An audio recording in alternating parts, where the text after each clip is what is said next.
आपके पास भी धन आते आते रुक जाता है।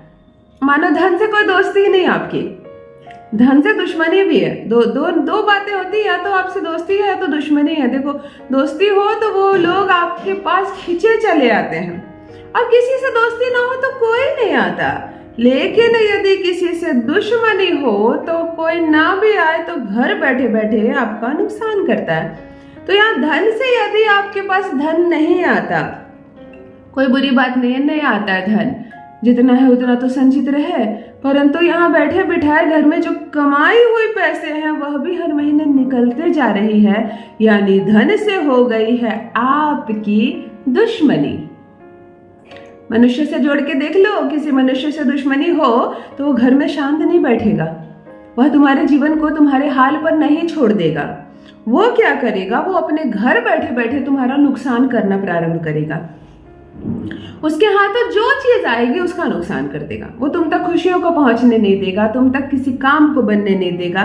मतलब मिला जुला कर वो तुम्हारा कल्याण ही करता रहेगा। तो जब धन से दुश्मनी हो जाए आपकी तो धन भी यही करेगा।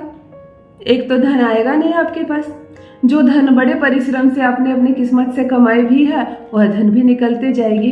इसका क्या करें, इसका क्या इलाज करें? यदि आपको ऐसा लग रहा है, महसूस हो रहा है, कंडीशन को समझ लीजिए अच्छे से। यदि आपको ऐसा लग रहा है कि बेफिजूल के पैसे मेरे घर से खर्च होते हैं, आपके जो बेटे और बेटियां हैं, आपके जो बच्चे हैं, वो पानी की तरह पैसे बर्बाद करते हैं। जिस पैसे को कमाने में पूरा महीना परिश्रम किया आपने, आपके लड़के ने एक शाम एक पार्टी देकर खर्च कर दी, और जवाब भी बड़ा सुंदर आपको दिया। आपका जमाना नहीं है, अब मैं पार्टी नहीं दूंगा, मेरी इंसल्ट नहीं हो जाएगी। आपकी बेटी ने एक झटके में, एक घंटे में आपके पूरे महीने का बजट खराब कर दिया। क्या पापा, मेरी सारी सहेलियां खर्च करती है, मैं नहीं करूं क्या? मैं गरीब हूं क्या? आपको अपनी इज्जत की नहीं पड़ी, मुझे तो पड़ी है। क्या बोलोगे? आपकी पत्नी ने ऐसी ऐसी महंगी चीजें खरीद डाली कि जिसे देखकर आपके होश उड़ गए कि ये सब मेरी हैसियत के बाहर था। क्या जरूरी था इन चीजों को खर्च करना? तो यदि बार बार ऐसा हो, एक बार हो तो कोई बात नहीं, इतना बच्चों का और पत्नी का हक है। लेकिन बार बार ऐसा हो, जरा सी चोट आई किसी के पैर में, बेवजह बेफिजूल, और घर से 1 लाख रुपए निकल गए, घर से 5 लाख निकल गए। खड़े खड़े तुम्हारी गाड़ी खड़ी हुई है, कोई आकर मार दिया तुम्हारी गाड़ी को, बिना मतलब के 20,000 निकल गए। तो तुम्हें ऐसा लगता है कि मैं महीने भर मेहनत से जिस पैसे को कमाता हूँ वह दुश्मनों की तरह मेरे जीवन से निकल जाता है और खर्च होने लगता है। तब यह सिचुएशन इस उपाय को जोड़ता है। आज जो उपाय बताने जा रही हूँ वो जब धन से एंटी हो जाए, आपकी मनी से एंटी हो जाए, दोस्ती तो दूर की बात है, समरूपता भी ना रहे, दुश्मनी हो जाए, पैसे पानी की तरह खर्चे हो, महीने महीने तुम्हें अस्पताल या डॉक्टरों को बेफिजूल में पैसे देने पड़ जाएं। कभी कोई बीमार पड़ रहा है, कभी कोई बीमार पड़ रहा है और तुम्हें डॉक्टरों को पैसे देने पड़ रहे हैं। कभी बेवजह की कोई चीजें आ गई घर में, वो बेकार हो गई, खराब हो गई और पैसे मुफ्त में बर्बाद हो गए। यदि मिला जुला कर धन इस तरह से तुम्हारा कमाया हुआ खर्च हो जाता है, तब आज का उपाय आपके लिए। यह तुम्हारे धन को निकलने से तो रोकेगा ही, तुम पर यदि कोई कर्ज हो तो तुम आसानी से उस कर्ज को भी चुका लोगे।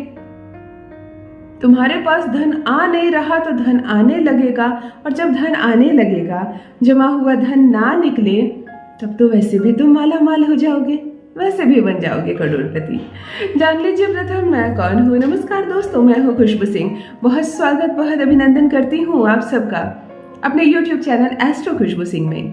कैसे हैं आप और घर में सब कैसे हैं? मेरे कमेंट सेक्शन में ओम नमः शिवाय लिखना ना भूलें। यही वो मंत्र है जो जीवन की हर बाधा को, हर दुविधा को सुविधा में बदल देता है। यही वो मंत्र है जो हमारे जीवन का सच्चा साथी है। चलते फिरते सोते जागते मुंह में ओम नमः शिवाय जिस भी मनुष्य के हो, धन की तो वैसे भी बरसात होगी। जो भी नए भाई बहन चैनल पर पहली बार आए हो, मेरे वीडियो को पहली बार देख रहे हो, मुझसे पहली बार मिल रहे हो, चैनल को सब्सक्राइब करके इस परिवार का हिस्सा बनिए, इस खुशी का हिस्सा बनिए। भाग्य बदल दूंगी, किस्मत बदल दूंगी, ऐसे ऐसे उपाय बताती हूँ। धन आएगा और इतना आएगा कि संभाल नहीं पाओगे। यदि धन से तुम्हारा भी संबंध ऐसे ही एंटी है, ऐसे ही वो दुश्मनी निभा रहा है, तब करना शनिवार के दिन यह उपाय और लगातार 8 शनिवार करना। घर से पैसे ले लेना, शनिवार को स्नान कर लेना, अच्छे कपड़े पहन लेना, घर से पैसे ले लेना। अब दुकान जाना, ध्यान से सुनो, फिर दुकान से चीज खरीद कर तुम्हें घर नहीं जाना है। घर से निकलने के बाद दुकान जानी है, भूखे रहना, कुछ खाना मत, सुबाई कर लेना या प्रयोग। किसी भी दुकान में जाकर 100 ग्राम काली उड़द खरीद लेना, काली उड़द की दाल खरीद लेना, उसको उसके पैसे दे देना और 8 सिक्के ले लेना। 1 रुपए के सिक्के हो, 2 रुपए के सिक्के हो, चलेंगे, 8 सिक्के ले लेना। इस उड़द दाल के जो पैकेट तुमने लिए हैं उस पे 8 सिक्के डाल देना, बंद कर देना, पैकेट मोड़ देना। यदि पेपर में फोल्ड करके दिया है उसने, उसे खोलकर इसमें 8 सिक्के डाल देना। प्लास्टिक की कोई जिप वाली में मिली है तुम्हें, उसमें डाल देना। जो भी बंडल तुम्हें मिला है, पोटली मिली है, उस पोटली में तुमने 8 सिक्के डाल देने हैं। अब घर नहीं जाना तुम्हें, अब जाना है हनुमान जी के मंदिर। इस दाल को खरीद कर भूल कर भी घर ना जाए, रास्ते में ही खरीदे और वहीं से चले जाएं हनुमान जी के मंदिर। अब ये मत कहना दीदी हनुमान जी का मंदिर नहीं है, कोई और मंदिर जा सके, नहीं, हनुमान जी के मंदिर जाना है। कोई ऐसा शहर नहीं जहाँ बजरंगबली का मंदिर नहीं। हमारे शहर में तो बहुत ज्यादा है। आप किस शहर से हैं मुझे लिखना जरूर। हनुमान जी के मंदिर चले जाना, शांत मन से बैठ जाना। हनुमान चालीसा का पाठ करते हो, पाठ कर लेना। दाहिने हाथ में दाल का पुड़िया रख लेना, दाल का पैकेट रख लेना, बाएं हाथ से उसे बंद कर देना, ऐसे ऐसे दाब देना, ऐसे दबाकर उसे लॉक कर देना। आंखें बंद करना। राम राम राम राम राम, श्री राम श्री राम श्री राम, जो वेदों में जपे, जो हनुमान जी जपते हैं। गिनना नहीं है, 51 हो गए, 108 हो गए, गिनना नहीं। 2 minute, 5 minute, 7 minute, 15 minute, Shri Ram Shri Ram Shri Ram Shri Ram Shri Ram Shri Ram Shri Ram, मध्यम आवाज में। हनुमान चालीसा नहीं पढ़ना, कोई बात नहीं, उसका इस उपाय से कोई संबंध नहीं। परंतु जब हनुमान जी के मंदिर जाओ और हनुमान चालीसा ना पढ़ो, फिर मजा ही नहीं है ना। दाल को तुमने बंद किया, Shri Ram Shri Ram Shri Ram Shri Ram, 2 minute, 4 minute, 5 minute, 10 minute, जब तक तुम थक ना जाओ, जब तक तुम्हारी कैपेसिटी हो, जब तक इच्छा हो। देखो राम नाम से जब लौ लग जाएगी, उठने को मन ही नहीं करेगा। कई भक्तों को मैंने देखा है घंटों घंटे राम राम का जप करते हैं, और जो भी इस संसार में राम नाम का जप करता है ना, हनुमान जी वहाँ खींचे चले आते हैं, वो विवश हो जाते हैं आने के लिए। जिसके पास हनुमान जी विवश हो जाए आने के लिए, उसके जीवन से शनि को विवश होकर दूर जाना पड़ता है। जहाँ शनि आपके जीवन से विवश होकर दूर गया, उसके साथ राहु और केतु को जाना ही पड़ता है, क्योंकि बजरंगबली यदि आपके जीवन से जुड़ जाते हैं तो ये शनि राहु केतु को हटना ही पड़ता है। और ये जो दुर्घटनाएं हो रही है, ये बेफिजूल के पैसे खर्चे हो रहे हैं, यह 2 ही ग्रह करवाता है, या तो राहु या तो शनि। तुमने क्या किया, कहाँ जाकर तुमने श्री राम कहा, और कहाँ किस किस ग्रह को तुमने निकाल दिया अपने जीवन से, जिसका तुमने कोई उपाय नहीं किया। काली उड़द की दाल साक्षात शनि, लोहे के जो सिक्के डाले हैं साक्षात शनि, उसे हाथ में लेकर, यानी शनि राहु केतु को तुमने हाथ में रखकर श्री राम का नाम लिया। हनुमान जी के आते ही यह सब आ गए इसी के अंदर। ये जो काली उड़द की दाल और सिक्के है ना, सब आ गए उसमें। जब करने के बाद हनुमान जी के चरणों में इस पैकेट को रख देना है, इस पुड़िये को रख देना है, माथा टेक लेना, उनके सिंदूर से माथा में तिलक लगा लेना और घर चले आना। फिर अगले शनिवार जाना, रोज नहीं जाना, और कम से कम 8 शनिवार यानी 2 माह तक जाना।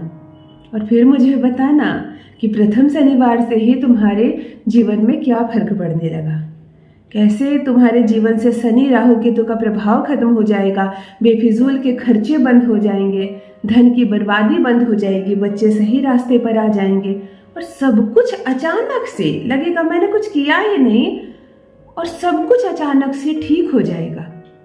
हो जाओगे तुम मालामाल, बन जाओगे तुम करोड़पति। बजरंगबली की ऐसी कृपा बरसती है जिस पर कुंडली में भी यदि शनि की महादशा चल रही है, ढैया 7.5 चल रही है, और इसकी वजह से तुम्हें चोट लग रहे हैं, पैसे खर्च हो रहे हैं, कर्ज बढ़ रहा है, कहाँ तुमने श्री राम का जप किया, वहां बैठकर ये सारे से मुक्त हो जाओगे। मैंने कहा ना अद्भुत है ये उपाय।